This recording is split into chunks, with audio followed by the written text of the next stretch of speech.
Donc on est dans une période de l'année évidemment où la Toussaint, le culte des morts, tout ça fait partie de tout un ensemble qui fait que on a remarqué déjà depuis des années que cette période-ci, beaucoup de gens vivent dans des stress absolument considérables. Déjà le fait de nous rendre dans les cimetières, certains pour simplement se souvenir des morts, on peut le comprendre, mais quand d'autres dépassent les limites et que rendre visite aux morts avec la pensée de pouvoir les contacter, on est déjà dans un autre niveau. Donc cette période-ci est propice, et on doit aussi savoir que avant-hier, si je ne me trompe, c'était la fête d'Halloween.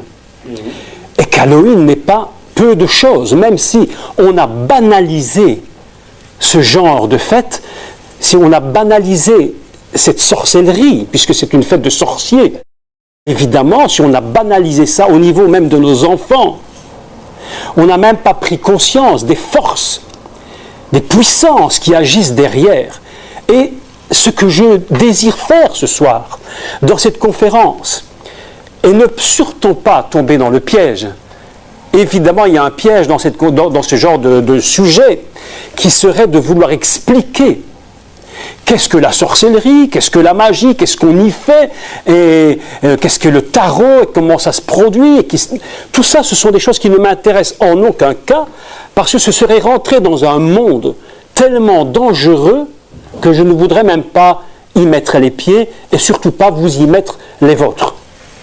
Donc le but pour moi n'est évidemment pas d'expliquer qu'est-ce que la magie, qu'est-ce que le tarot, qu'est-ce que la sorcellerie, le satanisme, les cultes à Lucifer. Il faut savoir que ces choses existent. Donc mon but à moi ce soir, pendant plus ou moins 1 heure, ce sera de vous expliquer, selon ce que je crois, quelles sont les forces véritables que l'on touche. De l'autre côté, parce qu'il y a un autre côté, les forces que l'on touche et dont les gens sont strictement ignorants. Ils croient qu'ils font des choses banales et en réalité ils touchent à des puissances terribles qu'ils croient maîtriser et qui en fait ils ne maîtrisent absolument pas du tout. Nous avons vu souvent que toute personne qui touche à la sorcellerie, à la magie, à toutes sortes de niveaux différents, parce que évidemment il y a des niveaux différents. On comprend bien que celui qui va pratiquer le culte à Lucifer dans des cultes sataniques est à un autre niveau, évidemment, que celui qui va lire son horoscope tous les jours. Ben, ce n'est pas la même chose. Donc, les niveaux étant différents, les gens ignorent souvent que ce qu'ils touchent n'est pas du tout ce qu'ils croient. Et aujourd'hui, mon but, c'est de vous expliquer, et je vais essayer de le faire, que le Créateur du ciel et de la terre me donne la force de le faire, parce que ce n'est pas des sujets très simples à expliquer, et on touche des niveaux très dangereux à certains domaines. Donc, mon but, c'est de vous expliquer quel est véritablement le fondement de base de toute cette sorcellerie, cette magie qui, aujourd'hui, est sur la terre et qui est d'ailleurs là depuis des milliers d'années. Le sujet qu'on parle aujourd'hui, on en parle pendant 1 heure, ça fait presque 6000 ans qu'il existe. Autant, bon, maintenant on parle de 6000 ans. Encore là, on met des parenthèses et des guillemets de tous les côtés, parce que certains vous diront la Terre a plus que 6000 ans, mais on ne va même pas discuter, ce n'est pas un problème pour moi que la Terre ait 6000 ou qu'elle en ait 60 000, ça ne me change rien du tout. 6000 ans, 60 000, ça ne change rien.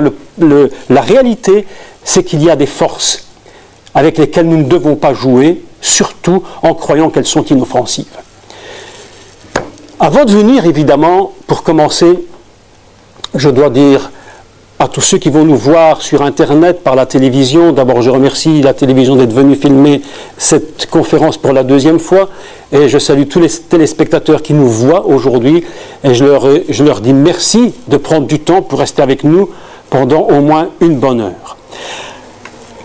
J'ai regardé il y a quelques jours, ou plutôt j'ai regardé pour la 2e fois une émission qui est passée sur RTBF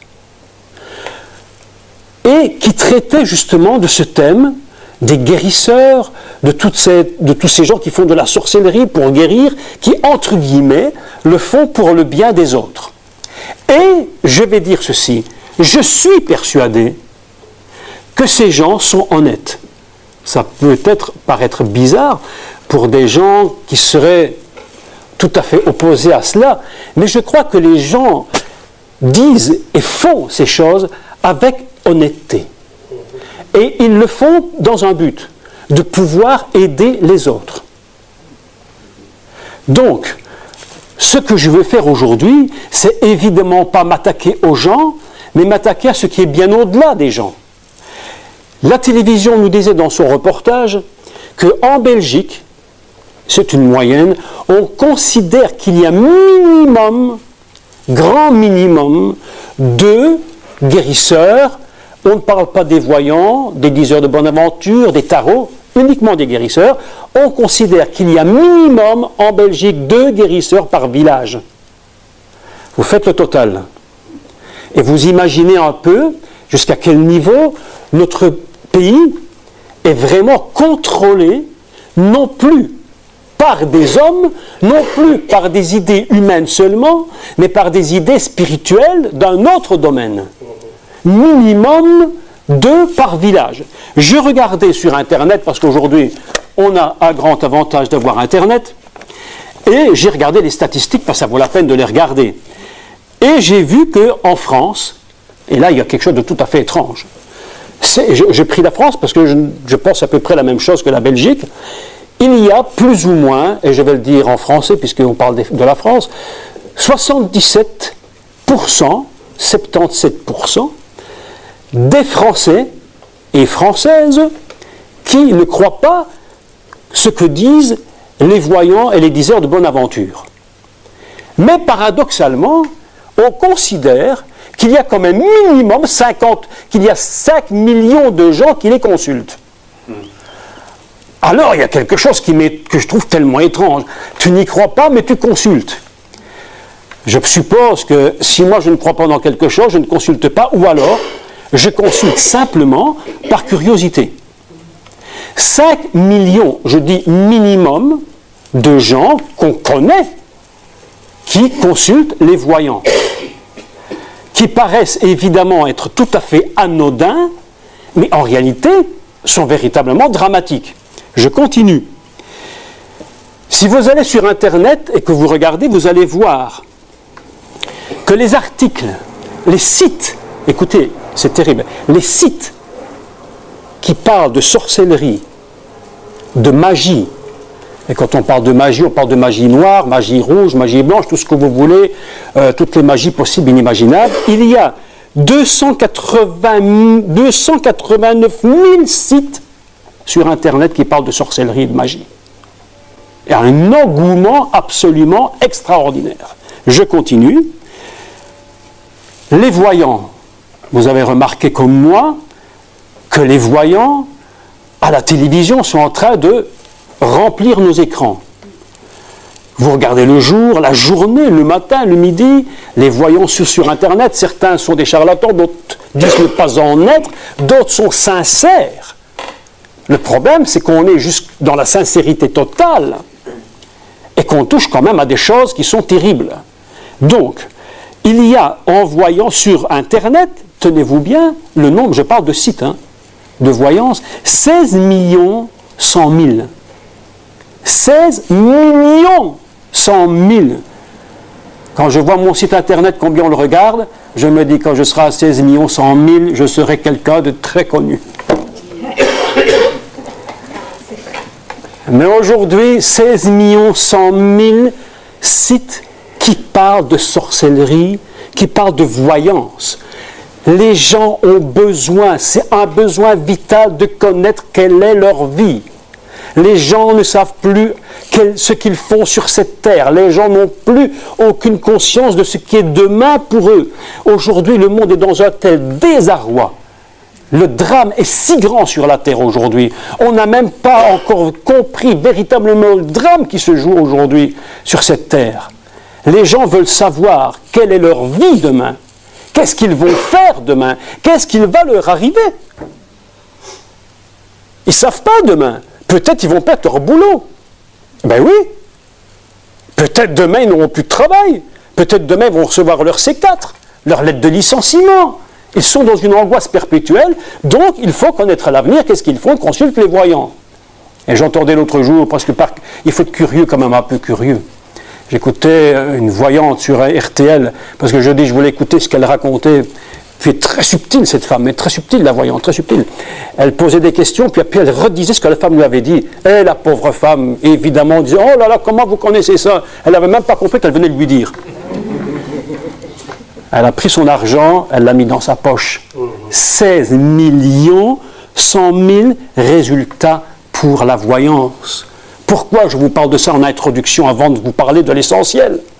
Pour vous montrer combien la société a besoin de connaître quelque chose de demain, de quoi demain est fait. Et quand ils ne savent pas de quoi demain est fait, ils vont voir les psychologues qui essaient de chercher de quoi hier était fait. Pour comprendre pourquoi hier il s'est passé ceci, comme ça, de telle manière, on saura demain comment ça va se terminer. Mes amis, je vous dis, quand on en est là, quelque chose ne va plus. Je vis maintenant, et c'est vrai qu'hier peut m'influencer, mais à un moment donné, il faut passer à autre chose, et c'est ce que je vais expliquer. Je continue, en mon petite introduction, si vous permettez. Le satanisme, tout compris, quand on parle de satanisme, on est déjà dans des niveaux nettement plus hauts. Quand on parle des cultes de Lucifer, là, on est en train de toucher à des choses terribles. Je ne sais pas si vous êtes conscients comme moi ce soir de ce que nous sommes en train de toucher, mais on est en train de toucher dans une force absolument inimaginable, d'une puissance tellement grande qu'elle serait capable de détruire quiconque ici. C'est pourquoi je vous dis, le luciférianisme, est-ce qu'on dit ça? Luciférianisme, ça se dit ça? Bon, on va dire que j'invente un mot. On va dire que j'invente. Le culte de Lucifer, 1 310 000 sites. 1 310 000 sites sur Internet, mes amis. 1 310 000.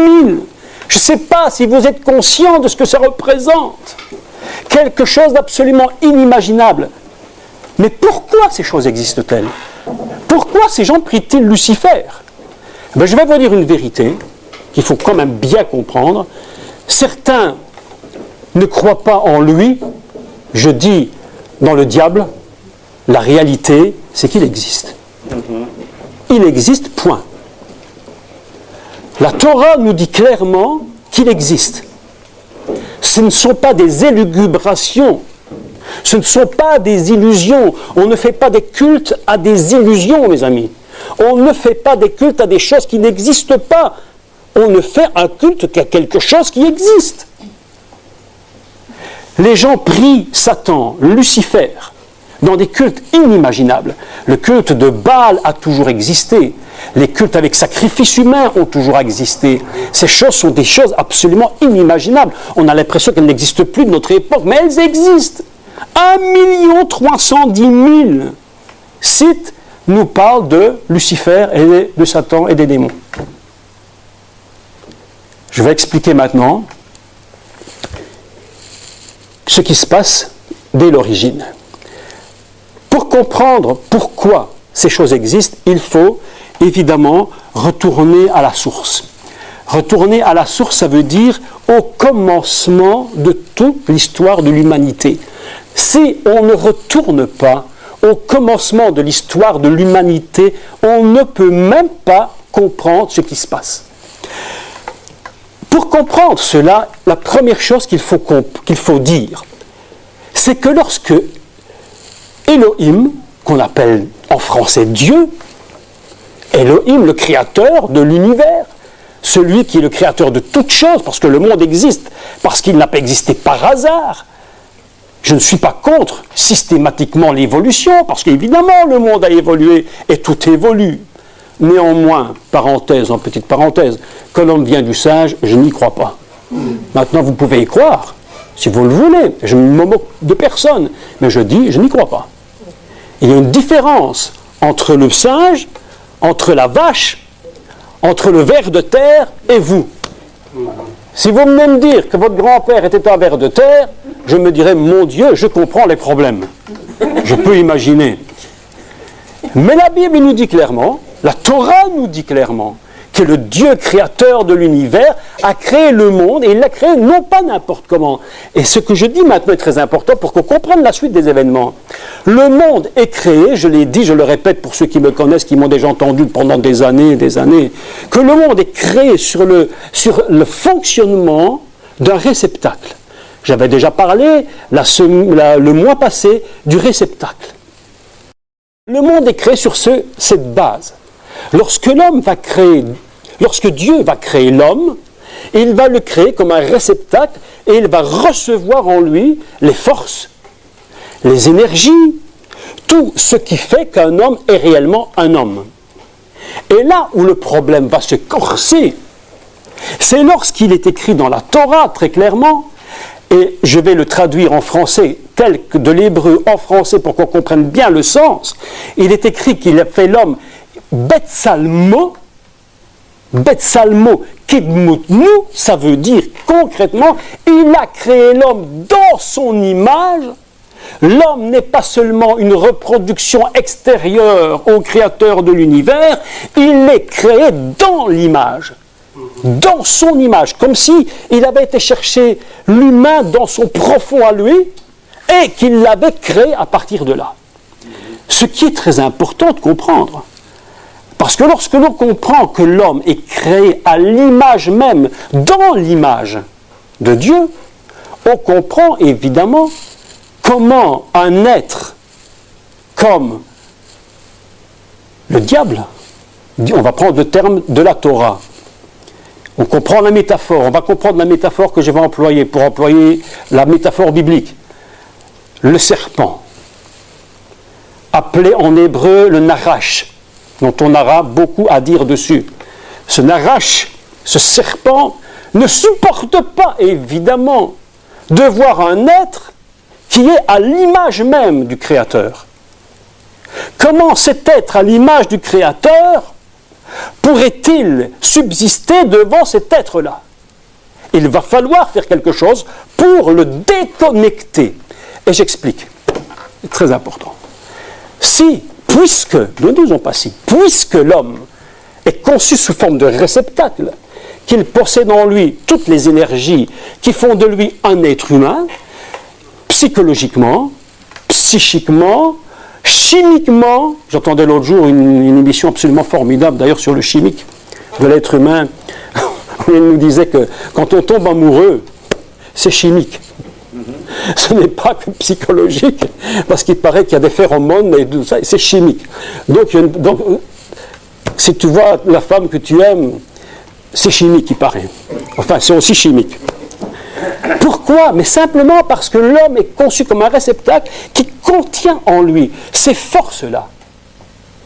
Il est le réceptacle.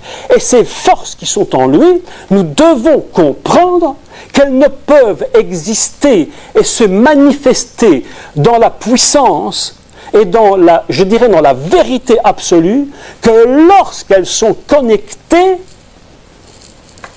au Créateur. Le jour où l'humain se déconnecte littéralement, il se déconnecte de Dieu, du maître créateur, automatiquement il garde ses forces en lui, mais il n'a plus le nécessaire qui lui permettra de manifester ses forces en lui d'une façon absolument véritable et juste. Est-ce que vous me comprenez bien? Je continue. Pour que l'homme puisse vivre, vous voyez, mon introduction est très longue, très très longue, mais je suis obligé d'être très long parce que pour arriver à la conclusion, qu'est-ce que la sorcellerie, la divination, il faut comprendre l'origine. Ça ne sert à rien d'expliquer, n'allez pas voir les voyants, n'allez pas ceci, n'allez pas cela, ce n'est pas mon but. Mon but, c'est d'expliquer pourquoi c'est dangereux. Et qui manipule? Parce que c'est véritablement une manipulation spirituelle, mentale, physique, du serpent, de l'esprit du serpent, qui va manifester sa puissance dans l'homme pour le déconnecter du maître de l'univers. Que se passe-t-il à l'origine? Prenons la métaphore, parce que c'est une métaphore. Lorsqu'on parle du Jardin d'Éden, tout le monde a entendu du Jardin d'Éden, il y aurait 1 million de choses à dire dessus. D'ailleurs, ceux qui m'ont entendu savent ce que je pense du Jardin d'Éden, avec tout ce que ça représente comme vérité, comme demi-vérité et comme erreur aussi. Mais le jardin d'Éden, prenons la métaphore telle qu'elle est dans son ensemble. L'humain est dans son jardin. Adam est dans le jardin, et avec lui, il y a Chava, Ève, la femme. Avant, Dieu parle. L'homme est là, il vient d'être formé, nous dit la Bible, formé littéralement. Là, je fais une parenthèse absolument importante sur le texte hébreu, parce qu'il faut comprendre le texte. Il dit qu'il a créé l'homme, il l'a fait avec deux, comme s'il avait en lui deux vies. Comme s'il avait en lui deux vies. Je ne rentre pas dans le détail, parce que c'est trop compliqué sur l'hébreu, mais un jour j'expliquerai ça en détail si ça vous intéresse, mais comme s'il avait deux vies en lui. Une vie connectée avec le ciel, une vie ici-bas. Ces deux vies ensemble font qu'il existe. Et l'homme a besoin pour vivre de se nourrir, évidemment. C'est pourquoi la première chose que Dieu va dire à l'homme, enfin les trois premières choses, il va lui dire croisse, c'est multiplier et puis manger. Là, ce qui fait qu'un homme est existant, vous avez bien compris que le manger est ce qui permet à l'homme de vivre. C'est-à-dire, en tant que réceptacle, il a besoin d'accumuler en lui des forces extérieures pour pouvoir vivre. D'accord? Qu'est-ce qu'il fait? Et simplement, la Torah nous dit, il y a dans le jardin trois types d'arbres. Un premier type d'arbre qu'on appelle tous les arbres, et Dieu, Elohim lui dit, tu mangeras de tous les arbres, ça c'est normal, il faut qu'il mange. Le deuxième type d'arbre, c'est l'arbre de la vie, et là, j'attire votre attention, c'est très important, comment dit-on en hébreu l'arbre de la vie? On dit Etz Achaim, et c'est un mot au pluriel, comme si l'arbre de la vie avait deux vies. Donc, le maître de l'univers crée son humain avec une vie connectée en haut, une vie en bas, et qu'est-ce qu'il dit? Ces deux vies, c'est quoi ces deux vies? C'est une connexion. Il doit être connecté. Mais pour vivre, il a besoin d'avoir aussi une double connexion. C'est pourquoi il va à l'arbre des vies, pour avoir la vie en haut et la vie en bas. Jusque-là, c'est clair. Vous me direz que mon introduction est bien longue. Mais je suis bien obligé d'être long pour expliquer le problème d'origine. Il faut saisir que nous ne sommes pas simplement des êtres qui vivons parce que nous sommes un jour nés, qu'un homme et une femme ont décidé d'avoir un enfant, et ils ont fait ce qu'il fallait pour, et puis voilà, nous sommes sur Terre. Non, il y a derrière ça autre chose. Le texte hébreu dit ceci, dans la Torah, que Dieu bénit l'homme. Il va faire avec lui ce qu'on appelle donc la bracha, c'est-à-dire la bénédiction. En hébreu, le mot bracha signifie véritablement une connexion. Il va connecter l'homme avec lui. Mais voilà que le temps passe. Je dois dire ceci d'abord. Quand on parle d'Adam, je l'ai déjà dit, je répète, Adam n'est pas un prénom. Adam n'est pas un prénom. Chava, qu'on appelle Ève en français, n'est pas un prénom. Adam, c'est une fonction. Et dans le texte de la Torah, très étrange d'ailleurs, parfois on parle de Adam en tant que l'homme, parfois on parle de Adam en tant que type d'humanité. C'est-à-dire que l'humanité est représentée dans Adam. Lorsque vous entendez parler de Adam, vous dites, moi je connais des gens, j'avais un professeur qui s'appelait Monsieur Adam. Jusque-là, c'était dans ma tête son prénom. Avec les années, je me suis rendu compte que ce n'était pas du tout un prénom, c'est une fonction. En tant que type d'humanité, que va faire le serpent? Et maintenant, nous allons arriver à quelque chose de très important. Que va faire le serpent? Son but à lui, c'est de déconnecter, écoutez bien, écoutez, de déconnecter l'homme d'avec son créateur.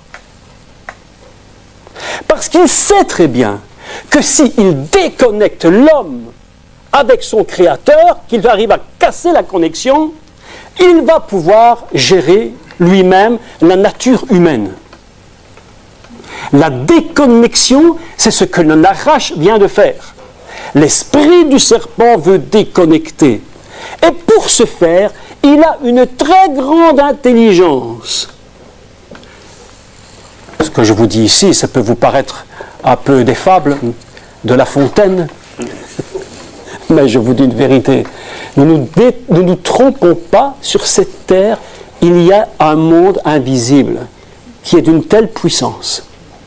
Mais nous sommes dans un milieu, dans une civilisation cartésienne. Les gens ne croient que ce qu'ils voient. Cette table existe parce que je la touche, mais je ne peux pas croire qu'il y aura peut-être un autre monde que je ne vois pas. Néanmoins, il existe. Et que va faire le Nachash? L'esprit de Lucifer, l'esprit du serpent. D'ailleurs, Nachash, c'est un mot très étrange en hébreu.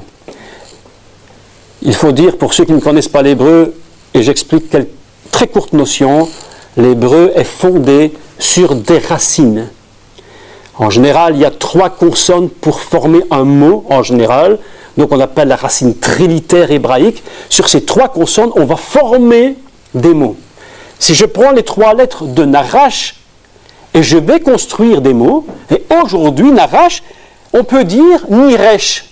Et Niresh, ça veut dire deviner.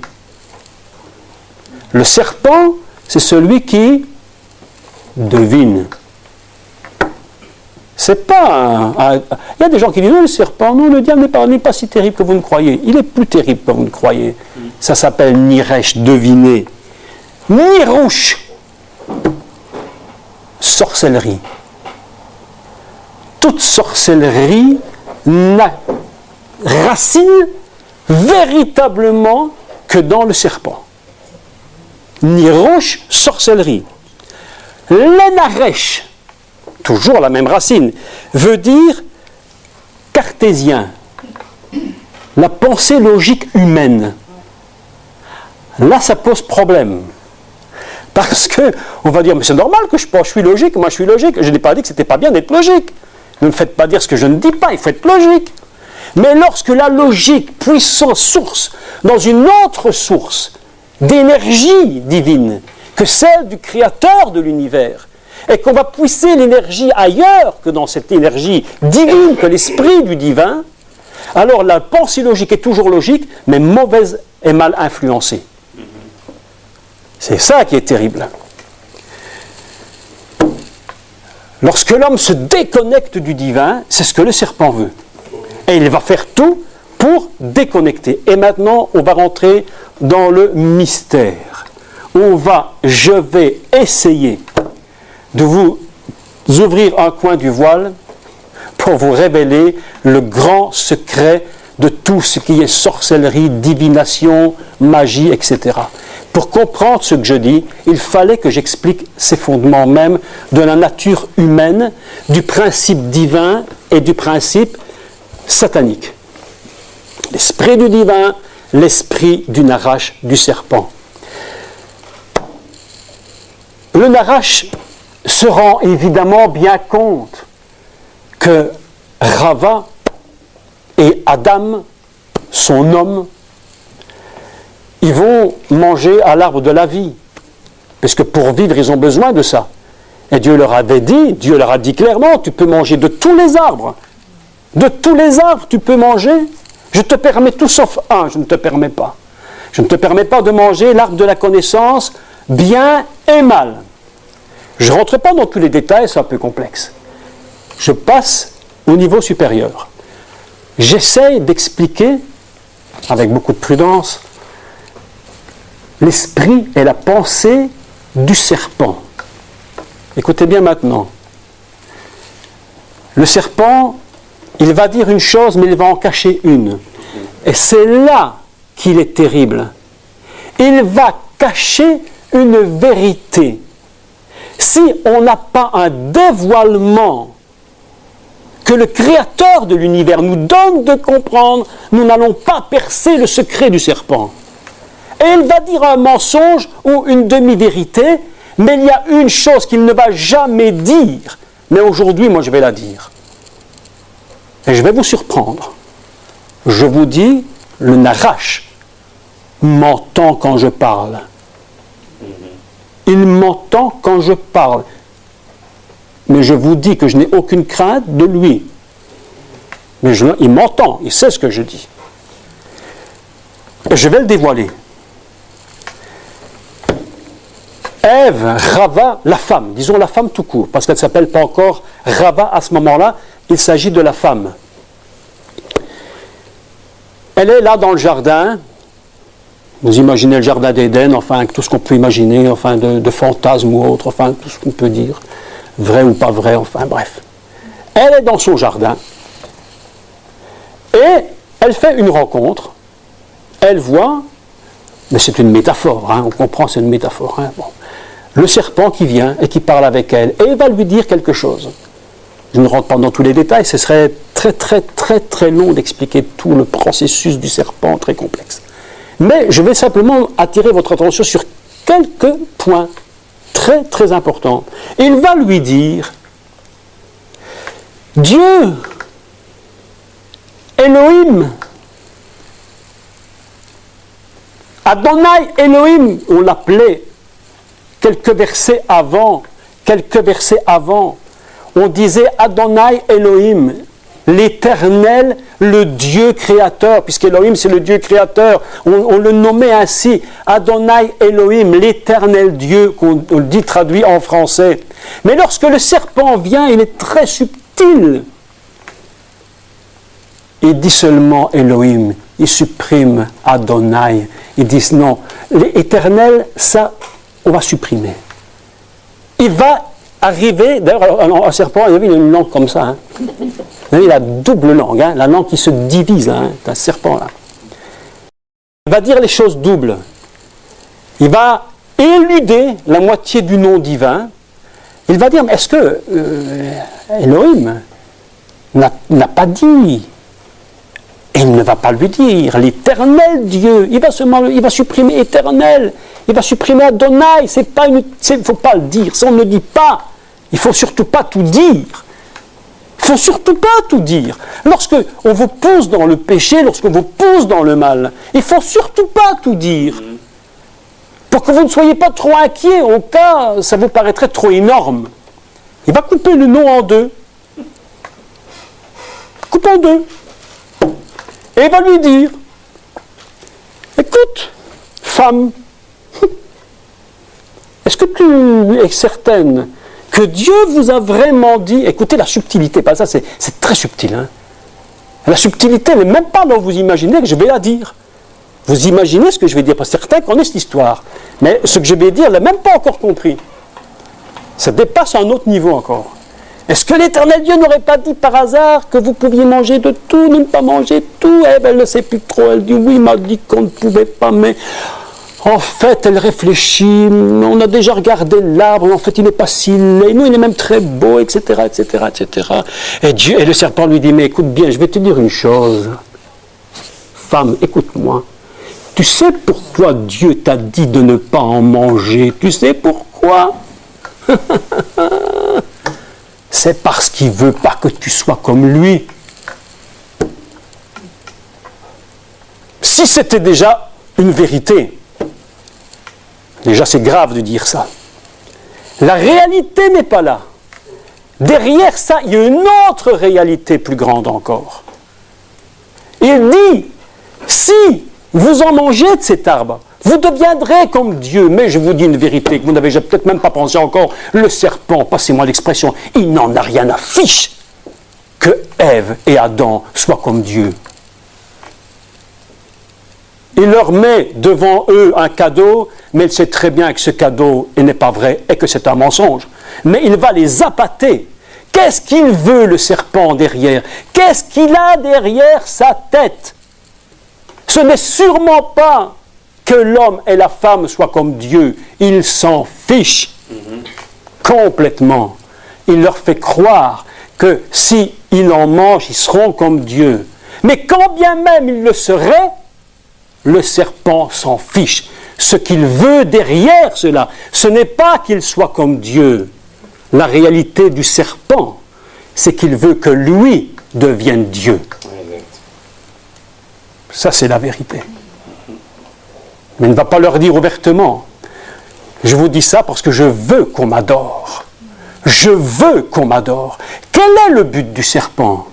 Et maintenant, nous rentrons dans les histoires de sorcellerie et de magie. Quel est le but du serpent? C'est de se faire adorer. C'est d'être adoré. Point à la ligne. Toute personne qui pratique la sorcellerie, la magie, la divination, l'horoscope et tout ce que vous voulez, il n'y a qu'un but derrière. Ce n'est même pas de faire ces choses-là. C'est que nous voyons ici-bas, écoutez-moi, comprenez-moi, ce que nous voyons ici-bas, sorcellerie, magie, culte des morts, tout ce que vous imaginez, ce ne sont que des déchets de poubelle minimum. Le minimum du minimum de quelque chose de bien plus grand qui se trouve là-haut et qui est que le serpent, lui, veut se faire adorer. Tout ce que nous trouvons ici-bas, que nous voyons si horrible, si terrifiant, les cultes à Satan et toutes ces choses terribles, elles sont moins terribles qu'on ne se rend même pas compte qu'elles sont terribles. En fait, cache derrière une vérité bien plus grande, c'est que le serpent veut se faire adorer et prendre la place de Dieu. Mais ça, il ne va jamais le dire. Le serpent, il ne va jamais le dire à Ève. Il ne va jamais lui dire, adore-moi. Il est beaucoup plus subtil. Il dit, regarde-toi, toi, tu vas devenir formidable.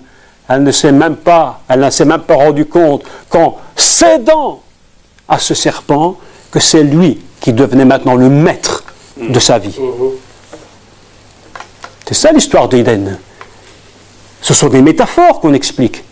Mais ces métaphores sont véritablement des domaines réellement existants au niveau humain sur cette terre. Et c'est à partir de ce moment-là que va commencer de naître, écoutez-moi bien, c'est à partir de ce moment-là que va commencer de naître tout ce qui va être sorcellerie, magie, religion et tout ce qu'on peut imaginer avec tout ce qui se cache derrière tout ça. C'est terrible de dire ce que je dis, mais même les religions peuvent être des véritables dangers pour l'humanité. Alors les gens qui m'entendent, qui vont m'entendre, vont dire « au secours, au secours ». Il dit qu'il est chrétien, qu'il est croyant, et il dit non à la religion. Je dis attention à la religion, je dis non.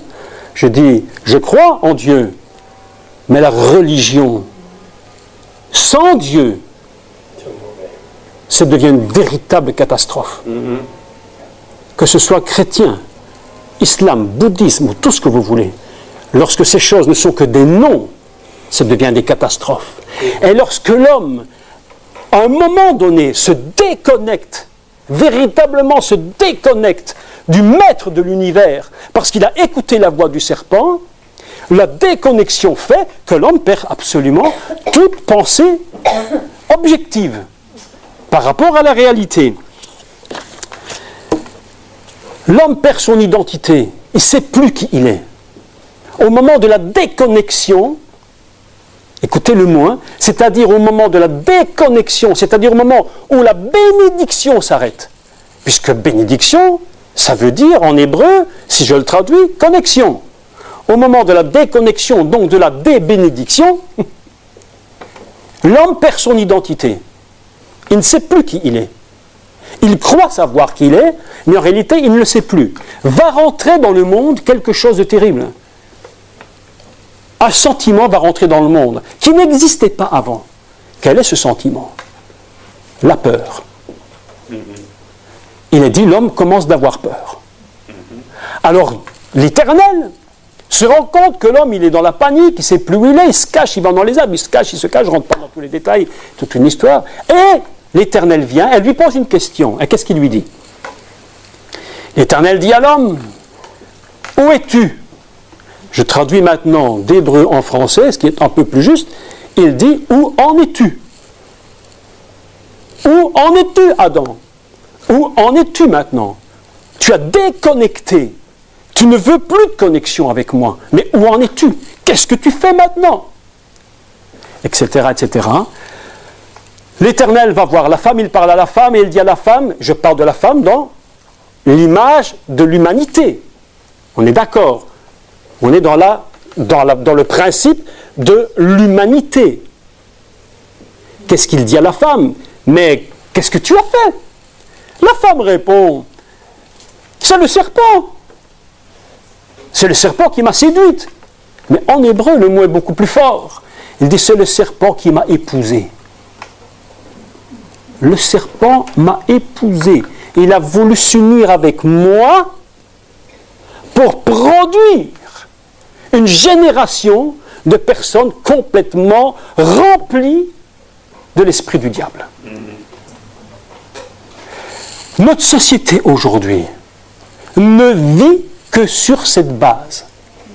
L'homme a tellement peur, l'humain a tellement peur de son avenir, il est tellement dans l'angoisse qu'il est obligé de chercher une source d'inspiration, une source véritablement d'inspiration nouvelle, quelque chose qu'il ne connaissait pas. Et le serpent a bien compris qu'il n'y a pas 36 façons de pouvoir se nourrir. Soit c'est le maître de l'univers, le créateur, soit c'est lui.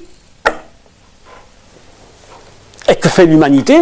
L'humanité va se connecter avec le serpent. D'où va commencer tout un processus de destruction de l'être humain. Et j'explique ceci maintenant. L'être humain, le créateur de l'univers, a construit son être, sa créature, d'une façon absolument parfaite. J'ai dit ça 1 million de fois. La structure humaine est parfaite. Comprenez bien ce que je dis. Même le plus ignorant de toute la terre, même la personne la moins intelligente que vous connaissez, celle qu'on dirait d'elle qu'elle est l'intelligence au ras des pâquerettes, est encore malgré tout un génie de construction. C'est pourquoi je vous dis une chose, n'humiliez jamais personne. N'humiliez jamais même le pire clochard. N'humiliez jamais l'homme ou la femme la moins intelligente, celle qui vous paraît la plus stupide, celle qu'on dirait d'elle qu'elle n'a rien dans la tête, qu'elle ne peut rien nous apporter. Rien que sa fonction physique est d'une telle grandeur qu'elle reflète même dans son ignorance quelque chose de divin à un niveau exceptionnel. C'est pourquoi je dis à chacun d'entre nous, respectons les autres. Respectons-les. Pourquoi croyez-vous que Dieu veut sauver l'humanité de cette destruction? Mais parce que c'est sa créature qu'il a construite parfaitement. Pourquoi est-ce qu'il veut que l'homme soit véritablement sauvé? Qu'est-ce que ça veut dire quoi sauver? Voilà des questions très complexes. Sauver de quoi? Sauver de quoi? Mais justement, de cet esprit du serpent qui est en train de déstructurer, de déstabiliser l'être humain. Regardez ce qui se passe. L'être humain parfaitement construit, de façon extraordinaire, au moment où il commence à chuter, où il commence à désobéir, où il se déconnecte avec son Créateur, il va choisir une autre source, eh bien le corps va se déstructurer. Il va se déstructurer spirituellement. Il va se déstructurer moralement, il va se déstructurer physiquement, chimiquement. Quelque chose est en train de se détruire. L'homme qui était conçu pour vivre éternellement, tout d'un coup se trouve réduit à une catastrophe. La maladie rentre, les douleurs rentrent, la peur rentre dans l'homme. Tout ça le déstructure complètement. Regardez notre société.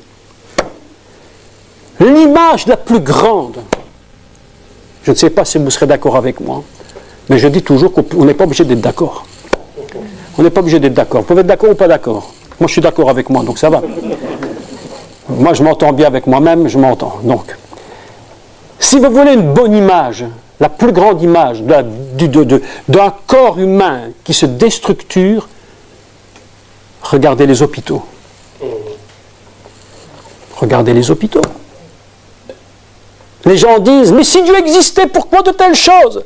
Mais Dieu dit, mais c'est pas que j'existe pas, mais tu t'es déconnecté depuis le commencement et tu t'es reconnecté ailleurs. Comment veux-tu que ça fonctionne? La structure humaine se détruit. Elle se déstabilise. Tout ce qui était parfaitement équilibré, on se rend bien compte que l'être humain est un homme qui a besoin d'équilibre. Qu'est-ce qu'on fait Psychologiquement, on cherche l'équilibre. Physiquement, on cherche l'équilibre. Regardez comment l'homme est conçu. Simplement, regardez. On a 2 bras de la même longueur. T'imagines si tu avais un bras 3 fois plus long, un bras 2 fois plus court. Tout déstructuré. Non, on est conçu parfaitement équilibré.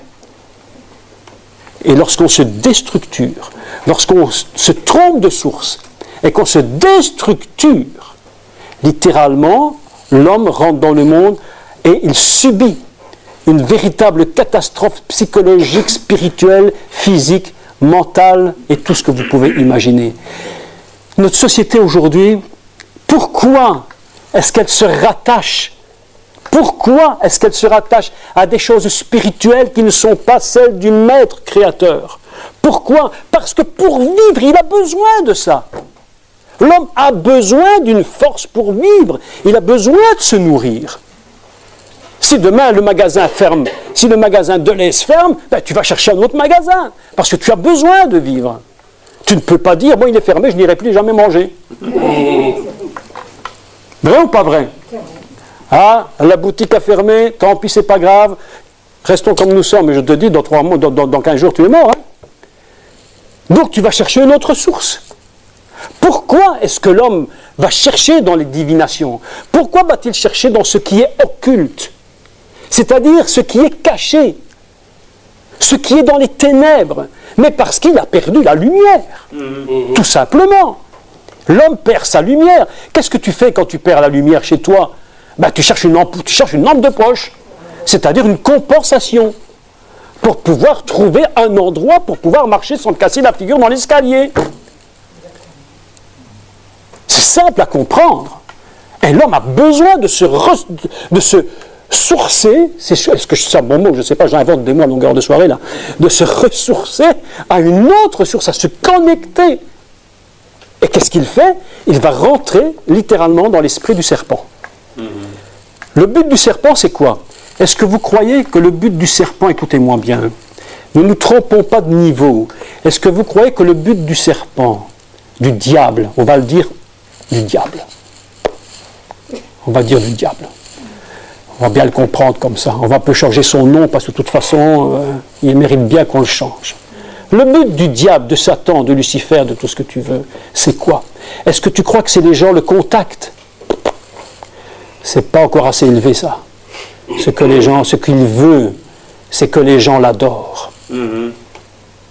L'adorent. Il veut prendre la place de Dieu. Et à chaque fois que les gens rentrent dans la sorcellerie, dans la divination, la vérité, c'est que ces choses-là ne sont que des scories en fonction d'une vérité très grande, c'est qu'il y a un être satanique qui s'appelle le diable et qui ne veut qu'une chose, c'est qu'on l'adore. Écoutez maintenant ceci. Il faut réfléchir. Connectons-nous et réfléchissons. Rappelez-vous du Messie, Yeshua, le Messie. On y croit ou on n'y croit pas? Je dis, encore une fois, chacun croit ce qu'il veut. Il y a des gens qui croient au diable, qui ne croient pas en Dieu. C'est très étrange, mais bon, c'est comme ça. Des gens qui croient en Dieu, qui ne croient pas au diable. Tout ça est très étrange, mais enfin, tout le monde croit ce qu'il veut. Je vous parle du Messie parce que je crois qu'il est le Messie, Yeshua. Rappelez-vous de ce qui s'est passé avec lui. Quelque chose de très surprenant. Il se trouve dans le désert et il a une visite impromptue. Voilà que s'amène Monsieur Satan et qui dit à Monsieur Jésus, écoute, moi, tout ce que tu vois là, c'est à moi. Fais seulement un peu de divination. Mais non, il ne lui dit pas ça. Fais seulement un peu de tarot là. Il lui dit, mais non. Il sait très bien que ce n'est pas ça le problème. Il va directement au but, il quitte le niveau minimum qu'il fait, dans lequel il fait rentrer l'humanité, le minimum, et je vais expliquer après le minimum du supérieur, et il dit à Jésus, parce qu'il sait qui il est, il sait qui il est, il sait Lucifer, qui est cet homme-là. Il lui dit, écoute, toi et moi, je paraphrase, Il dit, écoute, toi et moi, on ne va pas faire chipotage, on ne va pas discuter pendant des heures et des années, à essayer de te faire rentrer dans des trucs compliqués ou pas compliqués pour t'amener progressivement. Je sais qui tu es, toi tu sais qui je suis. Écoute, je te dis une chose, écoute-moi. Tout ce qui est là devant toi, le monde entier, c'est à moi. L'homme, l'humain, me l'a donné. C'est à moi. Tu le veux? Il n'y a pas de problème. Fais un peu de divination. Mais non. Fais un peu de tarot. Mais non. Fais un peu de sorcellerie. Mais non. Il dit, je ne te demande qu'une chose. Prosterne-toi et adore-moi. Ça, c'est la vérité. Le but de la sorcellerie, c'est un déguisement. La divination, l'horoscope, Harry Potter, Halloween, tout ce que vous voulez, ce ne sont que des masques de carnaval qui déguisent une vérité bien plus grande. C'est qu'il y a un serpent, Satan, qui veut que l'humanité lui soit absolument dévouée et à ses genoux. C'est ça la vérité de la sorcellerie. C'est ça la vérité de la divination. Lorsque les gens vont voir les devins, le Satan profite de leur peur, de leurs angoisses, pour les faire rentrer dans ces choses-là. Mais fondamentalement, derrière, il y a quelque chose de bien plus grand, que les gens n'ont même pas compris, qu'ils n'ont même pas eu conscience. Ils ne se sont même pas rendus compte qu'ils étaient en train de se prosterner devant le diable en personne. Ça, c'est la vérité. Il y a des gens qui peuvent faire des séminaires comme moi je fais, expliquer la sorcellerie sous toutes ses formes, mais qu'est-ce que vous voulez que ça me fasse? Que voulez-vous que ça me fasse? Que je sache comment on fait un culte à Lucifer, comment on fait la sorcellerie, la magie, mais je laisse ça à je laisse toutes ces horreurs à tous ceux qui les veulent. Mais moi je ne les veux pas, je ne veux même pas les connaître. Ce que je vous dis ce soir, c'est une vérité bien plus grande. Il y a un démon, un diable puissant, avec tout ce qu'il y a avec lui, qui traîne avec lui, qui ne veut qu'une chose, c'est être adoré à la place de Dieu.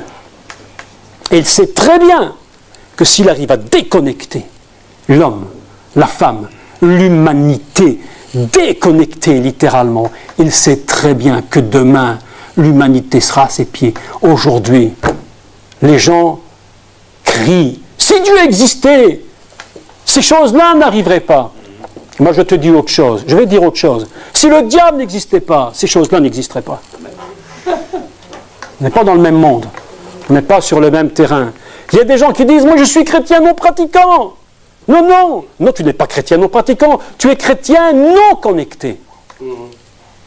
Tu es croyant non connecté. Tu n'es pas croyant non pratiquant. Tu n'es pas connecté avec le maître de l'univers. Tu t'es fait avoir. L'esprit du serpent t'a embobiné et tu n'as pas compris que ta vraie source, l'unique source dont tu as besoin, n'est évidemment rien d'autre que la source qui est rattachée à ton Créateur. Parce que lui seul connaît comment tu fonctionnes. Lui seul connaît comment tu fonctionnes. Moi, j'ai une voiture, quand je suis en panne, je vais voir le garagiste, je vous assure que je ne vais pas voir le boulanger. Et quand j'ai une fuite à ma roue, il ne me donne pas un pas de secours. Il m'a donné une roue de secours. Parce qu'il connaît où est l'erreur. Il sait comment cette voiture fonctionne. On nous a trompés, je vous dis véritablement, on nous a trompés en nous faisant croire que la sorcellerie, la magie était le niveau le plus terrible. Ce n'est pas le plus terrible. Ce ne sont que les minuscules restes de quelque chose de bien plus dramatique qui se passe là-haut dans les lieux célestes et qui est un esprit démoniaque qui veut être adoré. Je suis absolument stupéfait aujourd'hui lorsque je vois comment on a banalisé, comment l'esprit du diable a su banaliser les œuvres qu'il fait. Il amène ses œuvres à un niveau tellement élémentaire pour que progressivement les gens montent à un niveau plus élevé. Il est menteur, nous dit la parole de Dieu. Écoutez-moi, je vais vous dire encore un mystère. Mensonge, en hébreu, on dit sheker. c'est le mensonge. Sheker, c'est mensonge. On a pris cette racine sheker pour faire un autre mot en hébreu moderne qui est, excusez-moi mesdames, maquillage. Maquillage. Je ne dis pas qu'il ne faut pas vous maquiller. Ne dites pas ce que je n'ai pas dit. Je ne dis pas qu'il ne faut pas vous maquiller. Mais je dis que le mensonge, c'est un maquillage. Derrière le maquillage, derrière ce qui est beau, se cache un véritable menteur, un véritable trompeur qui n'est d'autre que le diable en personne, qui ne veut surtout pas que tu reconnectes. Il ne veut pas que tu reconnectes, parce qu'il sait très bien que si tu reconnectes, lui c'est fini. Pour lui c'est fini. Et il fera tout pour absolument que l'humanité soit définitivement déconnectée. Est-ce que tu crois que ça intéresse le diable? Que tu fasses un peu de ceci, un peu de cela, mais ce n'est pas son problème, ce n'est pas ça son grand problème. Son grand problème, c'est qu'il a peur de ne pas être adoré. C'est ça la vérité. Maintenant, je vais vous dire comment il est subtil et menteur. Maquilleur, maquilleur. D'ailleurs, regardez Halloween si ce n'est pas que du maquillage. Regardez Halloween. L'autre jour, on frappe à la porte. Et alors, le petit garçon, on ouvre la porte, un petit garçon, habillé au démon. Donne-moi des bonbons, je te lance un sort. Ah, tu me lances un sort? Ah bon? J'ai pas de bonbons pour ce genre de choses. Pas que je n'aime pas ces enfants, mais pas du tout. Mais parce que derrière ce masque, il y a un mensonge. Et l'esprit du Narash, du serpent, est tellement perverti. Comprenez ce que je dis. C'est une perversion à un niveau immense. Il est tellement perverti qu'il va maquiller et il va banaliser à un point tel qu'on ne va même pas se rendre compte que derrière cela, il y a un but d'amener l'humanité à adorer le serpent. Vous n'êtes pas obligé d'être d'accord, hein? Je vous le dis, hein? Tout le monde croit ce qu'il veut. Le diable aussi croit ce qu'il veut. Je vous dis, il y a un jour une dame qui me dit, moi je suis croyant non pratiquant. Je dis, ben t'es comme le diable. Hein. Il n'y a pas plus grand croyant non pratiquant que le diable en personne. Il croit plus que tu ne crois. Parce que lui-même a vu Dieu, mais il ne pratique pas. Pratique pas. C'est un croyant non pratiquant. Et il est terrible. Et il nous fait croire, à travers ces religions et tout ça, que c'est ça la solution. Banaliser la sorcellerie. Écoutez, je vous dis, soyez prudents. Ne jouez pas avec ces choses-là. Banaliser la sorcellerie, c'est-à-dire comment? Harry Potter. Tout le monde dit Harry Potter, c'est rien, ça, c'est pas grave. C'est une histoire, c'est un film. Mais mes amis, derrière ça, il y a l'école de sorcellerie, mise au niveau des enfants. Tu crois pas, tu es d'accord ou pas d'accord. Mais le pire, c'est de banaliser ces choses-là. Parce que le diable sait qu'en banalisant, écoutez-moi, écoutez, la banalisation du mal. Je vais vous dire ce que c'est la banalisation du mal, d'accord? Écoute-moi bien. Le serpent, le Narash, vient dans le jardin. Tu vois la femme. Est-ce que Dieu a réellement dit que vous ne pouvez pas manger de tous les arbres? Elle dit non, il a dit qu'on pouvait manger de tous les arbres, mais mange seulement. Qu'est-ce qu'elle fait, Ève? Elle fait rien de grave. Ah, soyez d'accord avec moi, elle n'a rien fait de grave. Qu'est-ce qu'elle fait? Elle banalise. Le serpent a banalisé littéralement le problème. Qu'est-ce qu'elle fait, la femme? Elle prend un fruit, elle mange un fruit. Tu ne vas quand même pas me dire que manger un fruit, c'est une catastrophe. Banaliser. Banaliser pour déconnecter et pour détruire les personnes. Harry Potter, les gens disent, mais c'est rien. Moi, je te dis, tu n'as même pas compris que tu es en train de manger une banalité. Et comme l'être humain, et je reviens à mon point de départ, est un réceptacle qui a besoin de se remplir constamment, ben, il a besoin de manger. Qu'est-ce qu'il fait? Il va se servir et il va manger. Alors qu'il y avait un autre arbre où il pouvait manger sans problème, il va justement aller là où il ne doit pas aller. Pourquoi? À cause de la banalisation. On banalise Harry Potter. Les gens disent, c'est une histoire, c'est un film, c'est de la fiction. Oui, c'est de la fiction, mais derrière se cache une vérité. Le film est un masque, un sheker. L'histoire est un sheker, un maquillage. Derrière se trouve une vérité terrible. Que nos enfants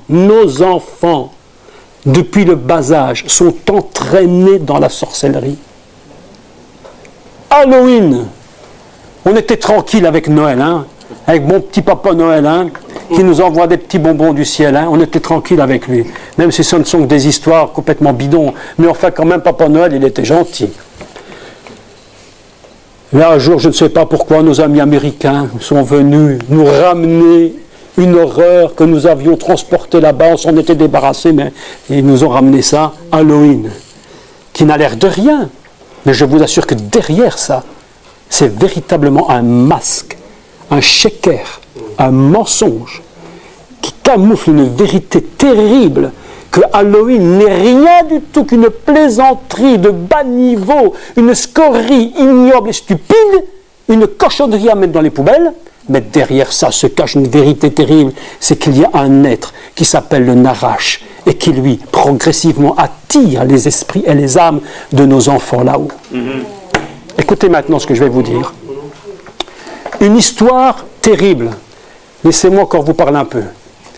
Il faut que j'ouvre votre esprit, si je peux. On parle dans la Torah, évidemment, puisque c'est le livre de base qu'on utilise. Dans la Torah, on nous parle d'Abraham. Abraham, qui est devenu plus tard Abraham. Tout le monde connaît Abraham. De qui est sorti les patriarches, de qui est sorti Israël, etc., etc. Et on dit deux choses extraordinaires sur lui. Écoutez bien ce que je vais vous dire. Écoutez-moi bien, écoutez bien, ouvrez vos oreilles très grandes. Abraham, on dit de lui qu'il a quitté Babylone, Ur en Chaldée, le territoire de Babylone, avec tout ce que Babylone représente symboliquement de fondement même du satanisme. Puisque Babylone veut dire, en français, si je traduis le mot en français, confusion. Babylone, c'est confusion. Lorsque vous entendez parler de l'esprit de Babylone qui est sur la terre aujourd'hui, ne vous détrompez pas, ça veut dire confusion. Si vous allez à Strasbourg voir le Parlement européen, écoutez-moi bien, vous allez voir que la construction du Parlement européen, elle est faite sur la peinture de Bruegel qui représente Babylone, la tour de Babel. Confusion. Notre Europe est construite sur une confusion terrible qui est produite par le diable. Ça, c'est une parenthèse. Je continue. Écoutez-moi maintenant. Abraham va sortir de Babylone et il va emmener avec lui sa famille, Lot. Je ne rentre pas dans les détails sur ce monsieur qui n'est pas si abominable qu'on croit, mais qui a aussi des bons côtés, n'en déplaise à certains. Il va emmener avec lui, nous dit la traduction française, ses serviteurs et tous ses biens, etc. Mais je prends le texte original et je tombe sur un texte tout à fait autre. Et le texte qui a été traduit en français est tellement mal traduit que je ne peux même pas comprendre comment on l'a si mal traduit, mais moi je vais vous le traduire tel qu'il est écrit. Il n'est pas écrit qu'Abraham a emmené avec lui des serviteurs. Il est écrit littéralement, mot pour mot, je traduis, il a emmené avec lui Nefesh Assou, ça veut dire les âmes qu'il avait faites. Les âmes qu'il avait faites. Mais pourquoi a-t-il emmené les âmes qu'il avait faites? Mais simplement parce que, et je vais vous lire un texte, je vous le dis en français, parce que je ne connais pas le grec. Alors je le lis en français, ce n'est pas là. Donc je vais vous le lire en français, parce que ça vaut la peine de le lire quand même. Écoutez, ce texte, c'est vraiment la peine de lire cela. Il faut que je tombe dessus, évidemment.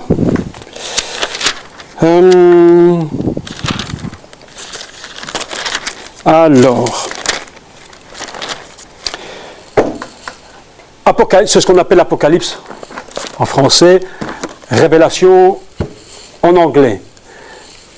Hormis le titre, on lit le texte. Écoutez maintenant ce qu'il est dit de Babylone, mère fondatrice, créatrice de toute sorcellerie possible. Le roi Nimrod, à l'époque, qui veut dire, Nimrod veut dire rebelle, s'était rebellé contre Dieu, avait construit un système d'idolâtrie avec sa femme Sémiramis pour faire un culte aux démons et à la puissance du diable. Ça, c'est l'histoire de Babylone, très rapide, en 3 mots et 4 mouvements. Maintenant, écoutez ce qui est dit de Babylone maintenant. Et là, c'est ce qu'il est dit d'aujourd'hui.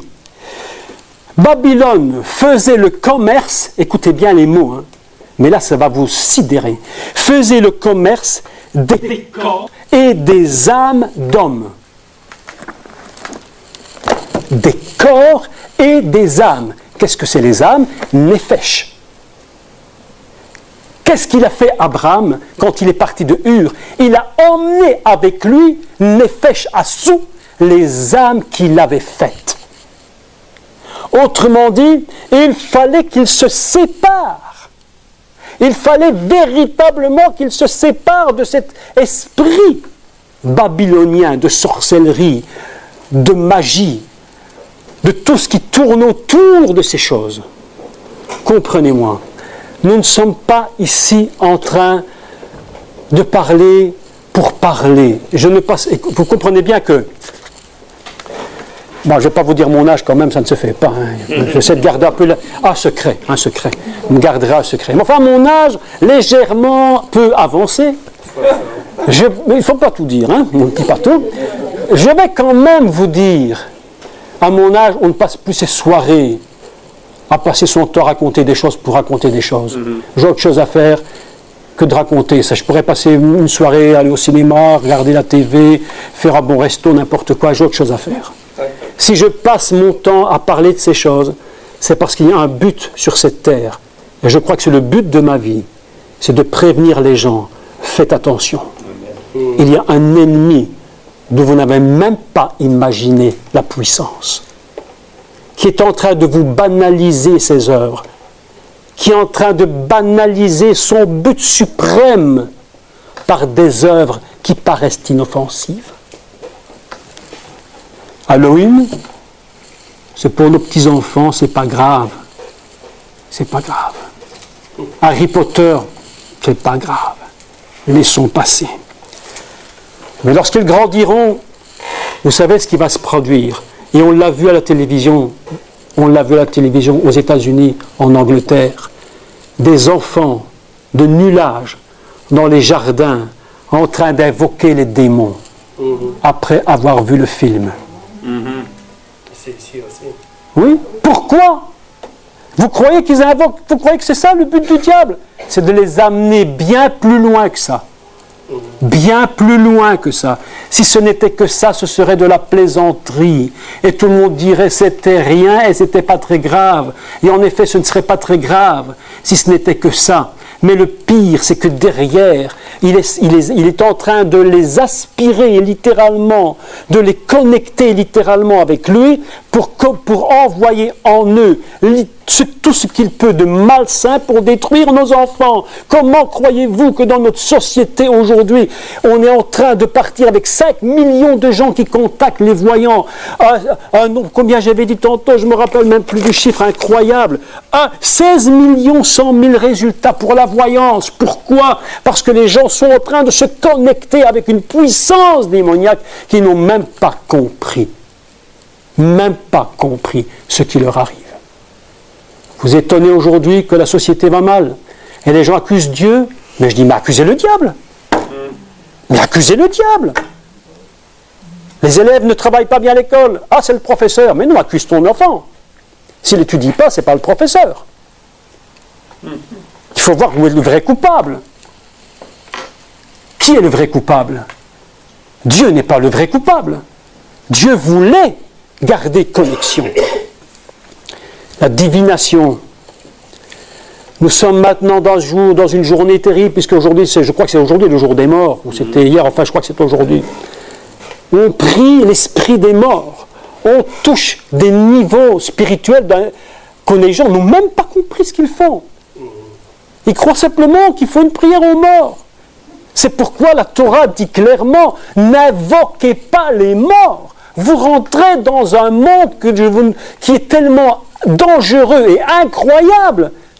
Moi, je vous dis très clairement, si vous entendez des gens qui vous font des conférences, ou même des chrétiens, même des pasteurs, même qui vous voulez, des prêtres qui vous voulez, qui vous expliquent de A à Z tout ce qui se passe chez les sorciers, je vous dis, n'y allez même pas, ne perdez pas votre temps. Vous perdez votre temps. On n'a rien à faire de savoir ce qui se passe chez eux. Pourquoi? Parce que l'Éternel Dieu lui-même nous demande de ne pas rentrer dans ce monde-là. Parce que c'est un monde excessivement dangereux. Ne touchez pas ces choses. Divination, invocation des morts, la magie. Moi j'ai fait 25 ans d'Afrique. 25 ans d'Afrique. Je disais tout à l'heure à notre cher ami qui est venu que j'ai passé ma vie à enseigner dans le monde entier. De l'Afrique en Inde, en passant aux États-Unis, jusqu'ici à Mons. Vous voyez? Mais ici à Mons. J'ai vu ce qu'est la magie africaine. J'ai vu la magie indienne. J'ai vu la puissance de la sorcellerie. Ici, les gens disent, ouais, ce sont tous des racontages. J'ai connu un monsieur, enfin, je n'ai pas connu, j'ai lu le livre. Je peux le citer parce que je l'ai lu. Et c'est son livre qui a mis en librairie, donc je ne raconte pas des choses par derrière son dos. C'est lui qui le dit. Je vous parle du beau-fils de monsieur Mobutu. Le beau-fils de monsieur Mobutu. Il ne croyait en rien dans la sorcellerie. Il disait tout ça ce sont des bêtises, tout ça c'est que du blabla. Mais quand il est parti en Afrique, il a écrit après cela dans son livre, aujourd'hui j'ai vu et je sais que ces choses sont vraies. J'ai vu de mes yeux vu ce qu'était la puissance de l'enfer.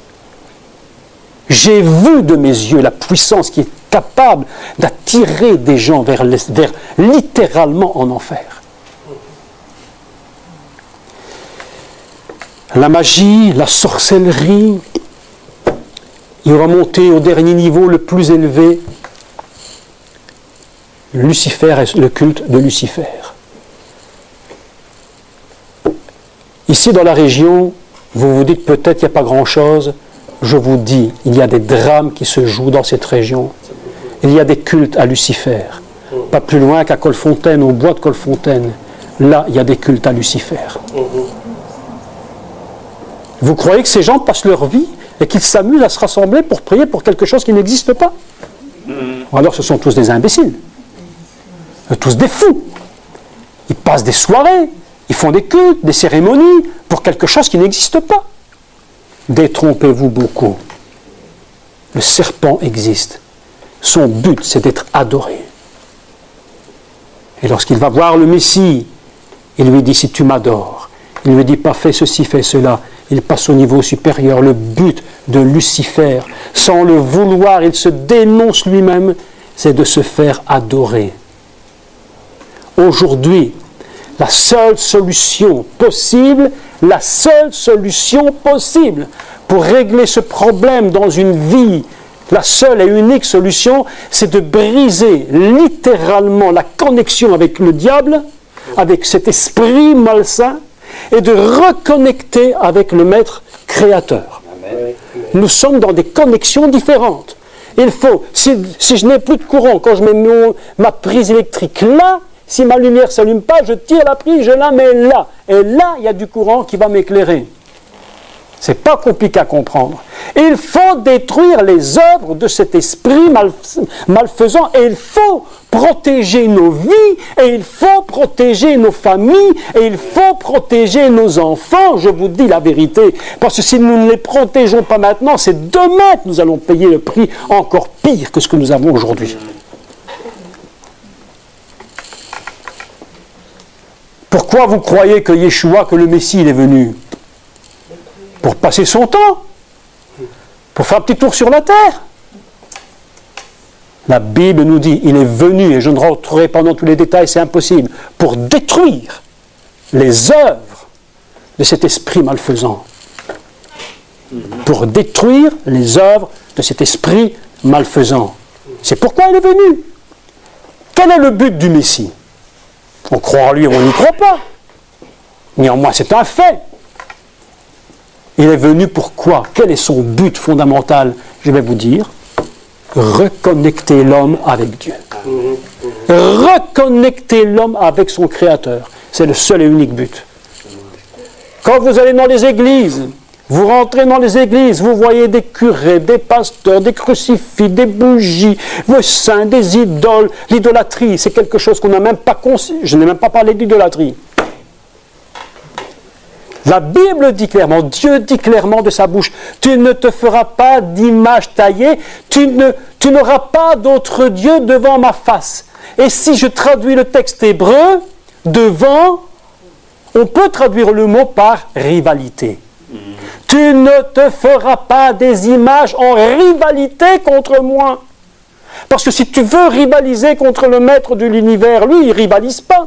Il n'a pas que ça à faire, il n'a pas de temps à perdre. Pourquoi tu veux que Dieu rivalise? Il ne rivalise pas, lui, il est ce qu'il est. Hein? Il ne bouge pas. C'est les autres qui rivalisent. Il dit, tu n'auras pas d'autre Dieu qui rivalise. Et on va dans nos églises, et on voit des bougies, et des saints, des vierges, et des idoles, et des curés, des pasteurs, tout ce que tu peux imaginer. Mais mes amis, je vous dis une vérité, content ou pas content, Dieu, c'est autre chose que ça. Le maître de l'univers, le Messie, c'est autre chose que ça. Jésus n'est pas venu pour faire des religions. Jésus n'est pas venu pour faire du catholicisme, du protestantisme ou tout ce que vous voulez, de isme ou de tout ce que vous voulez. Il est venu parce qu'il est venu pour détruire les œuvres du serpent afin que la connexion soit brisée pour reconnecter avec le maître de l'univers. C'est pourquoi nous avons besoin de comprendre qui est véritablement le Messie et pourquoi il est venu. Vous croyez qu'il est venu simplement pour qu'on fasse des réunions le dimanche matin à l'église? Mais allons. Si vous croyez ça, mais vous êtes complètement à côté de la plaque. Vous êtes trompé à 10 000%. Il n'est pas venu pour ça. Le but pour lequel il est venu, c'est pour reconnecter le monde avec le maître créateur de l'univers. C'est le but, c'est son but. Reconnecter l'homme avec le maître créateur. Reconnecter, reprendre la source, refaire connexion, brara, bénédiction, et que cette brara vienne en lui, et que l'homme soit reconnecté. Vous savez, l'autre jour je disais, vous savez, dans l'église, les chrétiens ont des systèmes comme ça, des paroles toutes faites, soit béni, soit béni. Mais ça ne veut rien dire. Ça, c'est une formule de politesse. La vérité, si tu veux faire du bien à quelqu'un, dis-lui, reconnecte-toi avec ton Créateur. Reconnecte-toi avec lui. Et là, tu vas comprendre le pourquoi le Messie est venu. Et tu vas comprendre ce que représente la sorcellerie, la magie et tous ces tromperies du diable qui est en train de mettre sous tes yeux de la banalité. Et quand ce ne sera plus banal, il te fera passer dans des niveaux supérieurs. Regardez aujourd'hui quelle débauche dans le monde. Mais regardez la débauche du monde. Et faites l'expérience. Regardez ce que je dis n'est pas vrai. Plus vous montez, plus les gens rentrent dans les niveaux de sorcellerie, de satanisme, plus ils tombent dans la débauche, même sexuelle. Les orgies, et tout. Pourquoi? Parce que toutes ces choses ne font qu'un amalgame. Ce n'est qu'un amalgame indivisible. Et lorsque le diable te pousse dans un domaine, mais il te pousse dans tous les domaines. Et les gens deviennent fous. Les gens qui ont touché à la sorcellerie, il y en a qui deviennent fous. Il y en a qui se suicident. Ce jeune homme qui écrit une lettre à sa maman, histoire vraie, je n'invente pas. Il écrit une lettre à sa maman, il était devenu gothique. Le culte de la mort. Le culte de la mort. Mais ce n'est pas Dieu, ce n'est pas le Créateur, le culte de la mort. Lui, c'est le culte de la vie. Le culte de la mort, c'est Lucifer. Il écrit une lettre à sa maman. Je vous parle il y a quelques années, nous avons vu ça à la télévision. Il dit, maman, voilà, j'ai entendu une voix, écoutez-moi, schizophrène. Ne vous trompez pas sur les schizophrènes. Soyons prudents. Il dit, j'ai entendu une voix, maman, qui m'a dit, viens me rejoindre, viens me rejoindre. Il a écrit une lettre à sa mère, il a mis la lettre sur la table, sur son lit, il est monté à l'étage, il s'est jeté par la fenêtre. La magie, sorcellerie. C'est ça que le diable fait.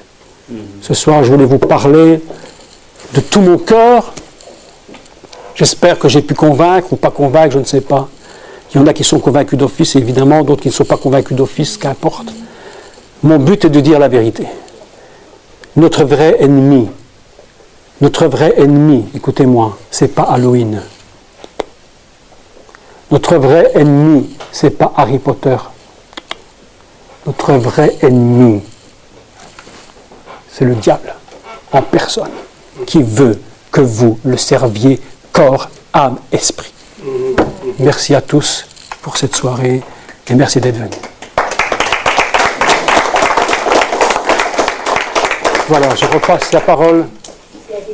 S'il y a des questions, alors c'est le moment de me les poser. Je dis, avant de commencer les questions, s'il y en a, je dis toujours, parce que je suis prudent, que si je ne connais pas la réponse, je ne réponds pas. Parce qu'on ne doit jamais s'emberlificoter dans des complications. Et si on n'a pas les réponses, on est dans des ennuis. Oui, question, oui, mademoiselle. Le mot vérité. Alors, je t'explique très clairement. Alors, vérité, c'est très simple. Alors, le mot vérité, c'est un mot qui se dit, je vais te l'expliquer en hébreu, je te le traduis et je te l'explique. Le mot vérité, c'est emet. Emet, c'est quoi emet? Emet, c'est un mot dont la première lettre commence par la première lettre de l'alphabet hébreu et la dernière lettre du mot, c'est la dernière lettre de l'alphabet hébreu. Autrement dit, et entre les deux, le aleph et le tet, et le taf, le tet final, il y a une lettre qui est le même, qui veut dire l'eau qui coule. Qu'est-ce que c'est la vérité? Eh bien, la vérité, c'est le commencement et la fin de toute chose. Ta vie, à toi, ta vérité, c'est le commencement de ton existence, la fin de ton existence, c'est-à-dire ce que Dieu a fait de toi au commencement et la fin, et entre deux, c'est le ruisseau de ta vie qui coule, avec tout ce que tu as vécu. La vérité, c'est pas simplement de dire ça c'est vrai, ça c'est faux. Même quand tu dis ça c'est un mensonge, tu as dit la vérité. Parce que tu as reconnu en finalité que dans ta vie il y a un début, une fin, et ces débuts et cette fin, c'est ce que on appelle véritablement l'éternité. Dans ta vie, il y a une part qui est éternelle, sans commencement ni fin, et au milieu tu existes. Et dans tout cela tu existes. C'est ça la vérité. Et cette vérité est qui est le commencement et la fin de toute chose? Eh bien je vais te dire, le commencement et la fin de toute chose, c'est pas le diable. Pourquoi? Parce que lui, il a eu un commencement, et je t'affirme qu'il aura une fin.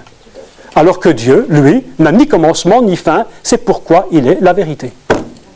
Amen. Combien de pourcentage de déconnectés?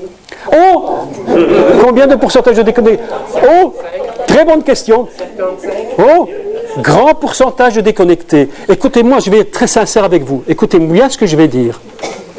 Grand pourcentage de déconnectés, et même dans ceux qu'on croit connectés, beaucoup sont déconnectés. Et vous savez pourquoi? Je ne sais même plus votre prénom. Cécile. Vous savez pourquoi, Cécile? Il y a si peu de gens qui veulent de l'Église. Parce que dans l'Église, il y a tellement de gens déconnectés qu'ils n'arrivent même plus à connecter les gens avec le Créateur. Amen. La question n'est pas de savoir si... La question aujourd'hui n'est même plus de savoir qui est connecté ou qui est déconnecté, c'est de se poser la question, est-ce que je suis connecté? Amen. Amen, c'est un mot hébreu qui veut dire que la chose soit ainsi. Me too. C'est ça. Est-ce que je suis connecté ou est-ce que je suis déconnecté ou est-ce que je suis sur le chemin de la déconnexion? Est-ce qu'il y a des questions? S'il y en a, tu peux pas. Oui, il n'y a pas de problème. Dans ceux qui sont restés connectés, il ne devrait pas y avoir de malades. Alors là, on est dans un système tout à fait particulier parce qu'il faut comprendre. Jésus, à un moment donné, va parler. Jésus va dire une chose très importante. Il va dire à un religieux de son époque, un homme très érudit, dans l'intelligence, mais qui n'avait pas la révélation véritable. Il va lui dire, écoute, il faut que tu naisses de nouveau. Qu'est-ce que ça veut dire naître de nouveau? Ça veut dire que tu reconnectes et qu'à partir de là, tu puisses recommencer. Recommencer comme si rien n'avait existé, tu vas recommencer. Au niveau de ton esprit, tu recommences tout à zéro. Dieu te pardonne tout, d'accord, mais tu recommences tout. Qu'est-ce qui est né de nouveau dans l'être humain? Voilà la question très particulière. Qu'est-ce qui est né de nouveau dans l'être humain? Ben, sûrement pas son corps.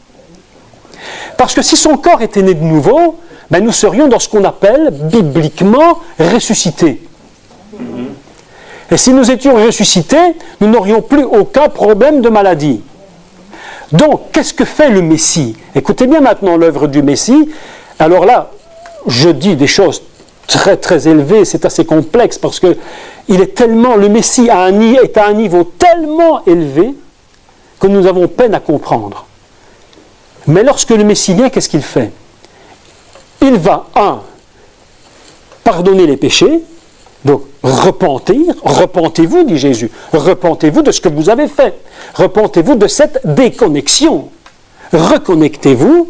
Et puis qu'est-ce qu'il va faire, le Messie? Ben, on le voit dans la Bible, on le voit dans les évangiles, il va de lieu en lieu, il nous dit, et qu'est-ce qu'il fait? Il va connecter les gens avec Dieu, et par cette connexion, le Messie va produire des guérisons. Il va donc guérir des malades, pour que ce qui n'est pas encore né de nouveau, définitivement par la résurrection, puisse avoir déjà une part dans cette guérison. Normalement, nous devrions, mais avec tous les, entre guillemets, et triple parenthèse, tous les mea culpa qu'il faudrait dire, nous devrions avoir, nous qui croyons dans le Messie, cette capacité de pouvoir guérir les malades. Alors, Cécile, je veux dire une chose. J'ai vécu en Afrique pendant des années, j'ai voyagé là-bas des années, j'ai vu de grands miracles. Je le dis, ici, Dieu m'est témoin que je dis la vérité et je ne mens pas. J'ai vu de grands miracles. J'ai vu les aveugles voir. J'ai vu des muets parler. J'ai vu des sourds entendre. J'ai vu des enfants boiteux se lever et marcher. Au nom de qui? Au nom de celui qui a reconnecté la terre avec le maître de l'univers. C'est tout. C'est pas plus compliqué. C'est pas plus compliqué. Ça, c'est le fondement même d'une reconnexion parfaite. Une reconnexion parfaite. Alors ça vous paraît étrange, mais néanmoins, c'est une vérité. C'est pourquoi Yeshua a dit « Allez par tout le monde, imposez les mains aux malades, et les malades seront guéris. » J'explique ça rapidement. Qu'est-ce que c'est? Pourquoi est-ce qu'il dit imposer les mains aux malades? Parce que je n'ai pas un papier, là tout a été mangé, il n'y a plus de papier, je vous aurais fait un petit dessin intéressant. Bref. Quand on parle de brara, brara c'est un mot en 4 lettres. Écoutez bien, et puis je termine, parce qu'autrement on va traîner, on va commencer à cours d'hébreu jusque demain. Brara c'est un mot en 4 lettres. Brara c'est bet, resh, kaf et he. Je laisse les 2 premières lettres et je passe à la 3e, autrement ça va être trop long à expliquer. Que veut dire kaf en hébreu? La 3e lettre de l'alphabet hébraïque, que veut dire kaf? Ça veut dire le creux de la main. Bet, resh, kaf. Bra, le ch que vous entendez, c'est le kaf, le creux de la main, ça veut dire. Et le he, c'est une lettre tout à fait particulière, parce que c'est ce qu'on appelle dans la langue hébraïque la lettre qui fait partie du nom divin. Eh bien, lorsque je prends la main et que je mets le hé et que je pousse le hé, je connecte. Je bénis. C'est pourquoi Jésus dit, imposez les mains aux malades, autrement dit, je décode autrement, prenez la force divine et avec votre main, poussez-la sur l'autre. C'est autre chose que bêtement dire, soyez bénis, ça ne veut rien dire. Concrètement, ça veut dire pousser avec la paume de la main la puissance divine sur la personne, afin qu'elle soit guérie. C'est pourquoi Jésus va dire à ses disciples, il va dire, allez par tout le monde, imposez les mains aux malades, autrement dit, connectez les malades. Et c'est ça, normalement, que nous devons faire. Il me semble que la question de la sœur, c'était de demander si quand on est connecté, on n'est jamais malade. Si, alors c'est ce que j'explique, on peut être malade, mais nous devrions avoir cette capacité de pouvoir trouver la guérison, à cause de la connexion. C'est le principe fondamental de la connexion. Ça fait partie de la guérison. Maintenant, chacun a son niveau de foi. Chacun a son niveau pour le croire ou pas. Pour atteindre le niveau ou pas. Certains diront non, mais moi, je ne crois pas ça. Ok, tu ne crois pas. Certains vont s'accrocher, vont dire moi je crois, avec tout ce que représente la guérison et tout ce qu'on peut dire dessus. Et ça devient assez complexe. Mais littéralement, la connexion, normalement, se reconnecter avec le Maître Dieu, c'est rétablir en nous quelque chose qui était détruit. Quand Jésus guérit les malades, il reconstruit ce qui était détruit. Quand l'aveugle n'a pas Dieu, Dieu. Hein, ça fait drôle, Dieu, hein, en réalité, il reconstruit quelque chose qui est détruit. Parce qu'il est Messie connecté. C'est ça, normalement, qui doit se produire. C'est vrai que dans nos milieux, dans nos pays ici, on voit très peu de ces choses. Très peu de ces choses. Mais dans les milieux, dans les pays où les gens sont tellement plus, je dirais, plus simples dans leur compréhension des choses divines, mais on voit dans les pays comme l'Afrique des grands miracles. De grands miracles. Pourquoi? Parce que ces gens ont cette simplicité de se reconnecter avec le Créateur. C'est tout. Vous êtes sûr que c'est Dieu qui les intercédait? Oui, bien sûr. Ah non, je parle quand on les reconnecte avec Dieu. Oui, mais ces gens, vous avez vu, retrouver la vue, etc. Bien sûr, parce que quand nous leur avons parlé comme je vous parle. Comme je vous parle. Je ne vous ai pas dit simplement croyez, non. Simplement comme je vous parle. Il y aura encore évidemment des millions de choses à dire. Et je comprends bien qu'on n'aurait pas le temps ce soir d'expliquer tout et redire et encore tout redire. Il y a des milliers et des millions de choses qu'on peut encore dire sur l'être humain, ce qui se produit en lui, etc. C'est tellement complexe. Mais j'ai voulu ce soir brosser un tableau un peu, je ne vais pas dire rapidement, mais enfin expliquer grosso modo le véritable fondement de toute cette puissance de sorcellerie, toute cette puissance mauvaise et méchante que les gens n'ont même pas compris qu'ils sont en train de toucher. Puis les gens se plaignent en disant « dans ma vie ça ne va pas, dans ma famille ça ne va pas, quelque chose ne tourne pas dans ma famille, mon mari ça ne va pas, mais toi qu'est-ce que tu fais?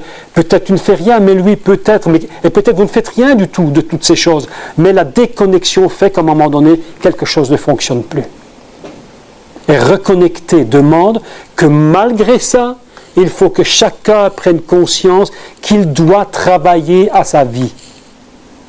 Il faut travailler à notre vie. Il ne suffit pas simplement de dire oui, je suis connecté. Non, il faut travailler à sa vie pour que notre vie devienne ce que Dieu veut qu'elle devienne. Encore une question? Oui, madame. On utilise des oiseaux pour jeter des sorts. Eh bien, vous me posez une question à laquelle... Attends. Pourquoi est-ce qu'on utilise des animaux, des oiseaux, un oiseau? Je vais vous répondre tout de suite. Je ne sais pas. Parce que je ne m'intéresse pas à ces choses. Je ne sais pas. Je ne m'intéresse pas à ça, donc je ne saurais pas vous répondre. En tout cas, ce n'est pas très intelligent de tuer ces pauvres bêtes. Mais je ne saurais pas répondre. Est-ce qu'il y a d'autres questions? C'est pas Dieu qui dit ça. Est-ce qu'il y a d'autres questions? Ah bon. Si c'est ma femme qui pose des questions, là, ça devient terrible. Non,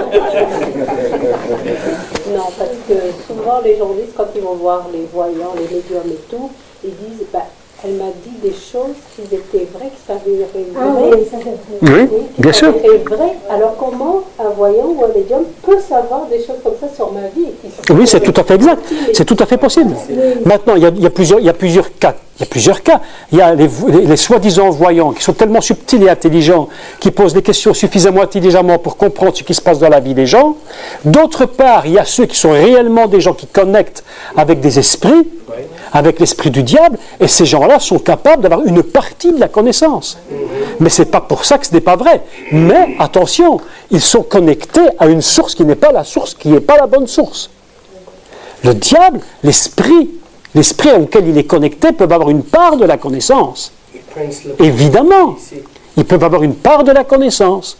Mais ça ne veut pas dire qu'ils ont la bonne source. C'est toute la question, c'est la source. Vous savez, toute la question de l'être humain, c'est où va-t-il se nourrir? Où va-t-il se nourrir? Comme disait François Pirette, On ressemble à ce qu'on mange.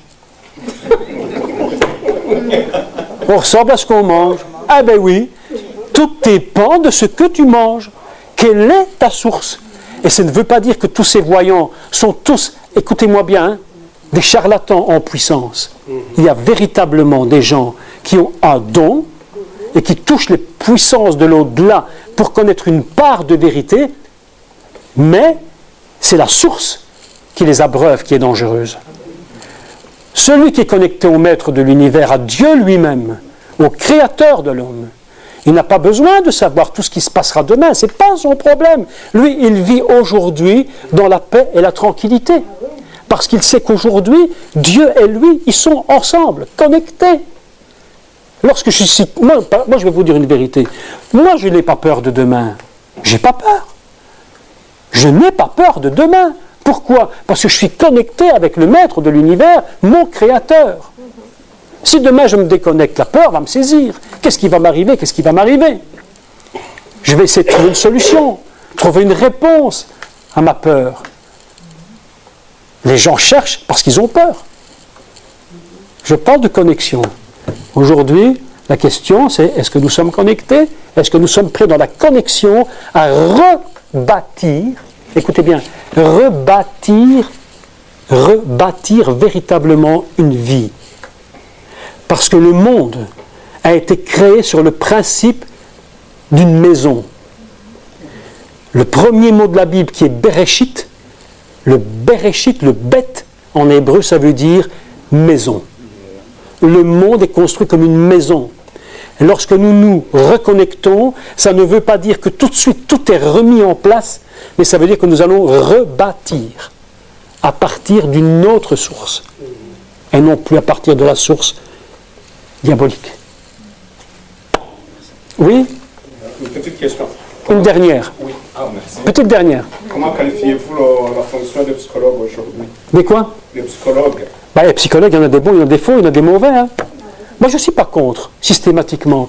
Mais je dis qu'un psychologue, tout en disant des choses vraies, en ayant une approche parfois vraie, parfois erronée, ça dépend un peu des gens, je dis, ils ne remplaceront jamais une connexion avec le divin et une reconnexion avec le divin. Mais je ne veux pas dire que tout ce qu'ils disent est faux. Maintenant, les gens ne connaissant pas le divin, et attention à ce que je dis maintenant, on peut être connecté avec le divin, être très mal enseigné, donc incapable d'être reconstruit par ceux qui devraient reconstruire par l'enseignement. Alors ils vont voir des psychologues. Alors, d'un autre côté, si le psychologue peut les aider, ok.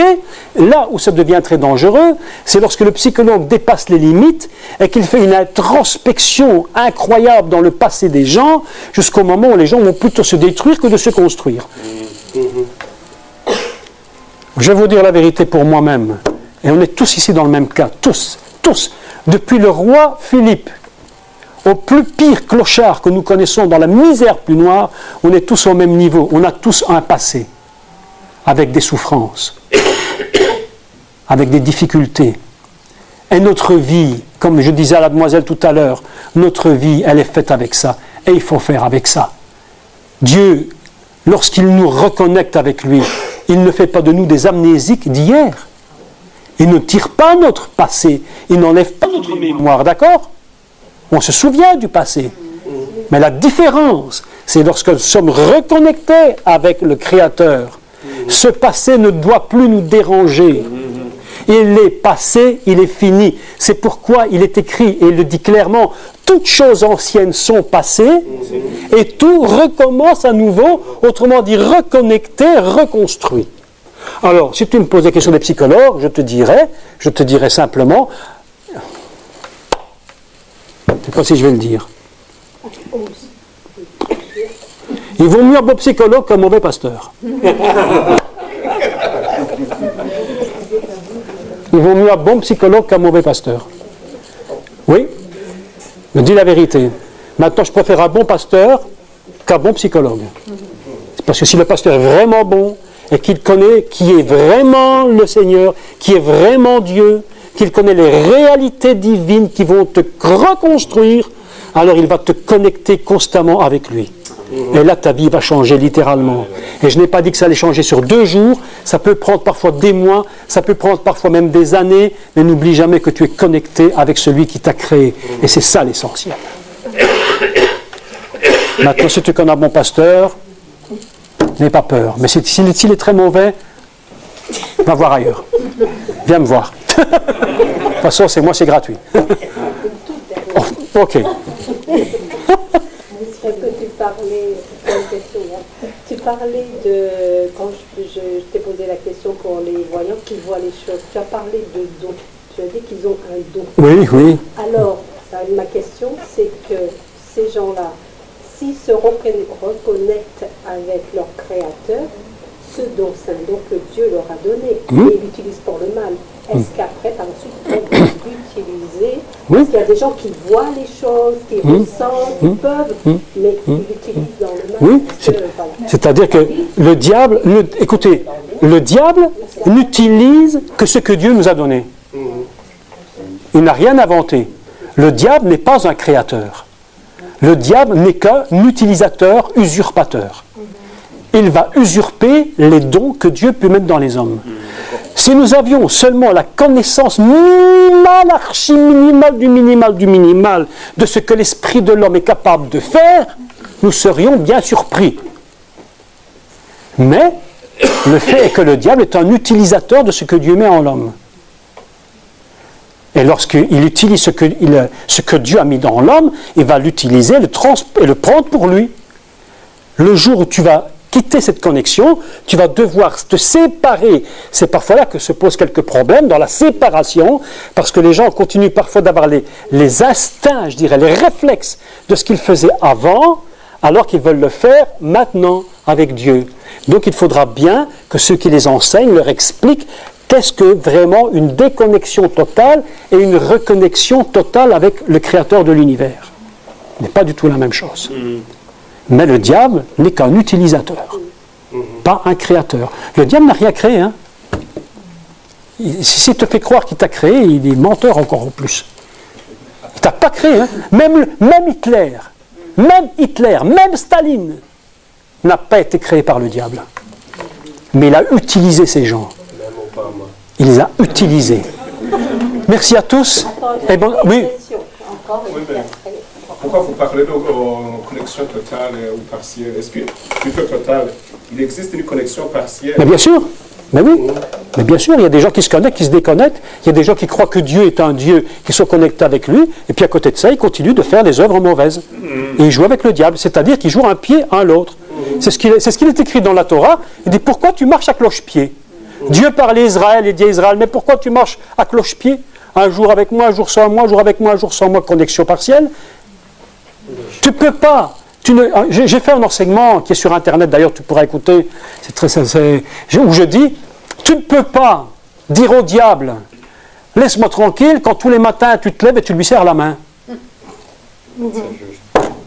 Tu ne peux pas te lever tous les matins, lui serrer la pince et dire, mon brave, quelle bonne journée aujourd'hui, et après-midi tu dis au nom de Jésus, va-t'en. Il te dit quoi? Tu me dis au nom de Jésus, va-t'en, et au matin tu m'as serré la main?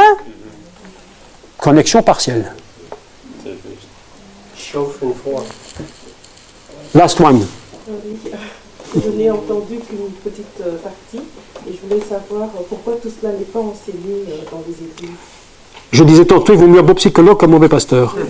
Néanmoins, je vais te dire une vérité. Je pense que dans l'Église, on n'a pas parlé de l'essentiel, on ne parle souvent que du superficiel, parce qu'on n'a pas réellement compris quels sont les véritables fondements des problèmes. Je le dis, je le crois de tout mon cœur, je n'accuse personne. Chacun fait ce qu'il veut, dit ce qu'il veut dans les églises, mais à un moment donné, si on veut que ça change vraiment dans le cœur des gens, et que les gens se raccrochent non pas à l'Église, mais à Dieu, il sera temps que ceux qui enseignent commencent d'enseigner la vérité et passent à autre chose eux-mêmes. Mais je ne fais pas le procès des églises ce soir, ni de personne. Ce soir, je voulais seulement dire, chacun est responsable pour lui-même de son choix. Je clôture sur cela et je vous dis à tous, merci.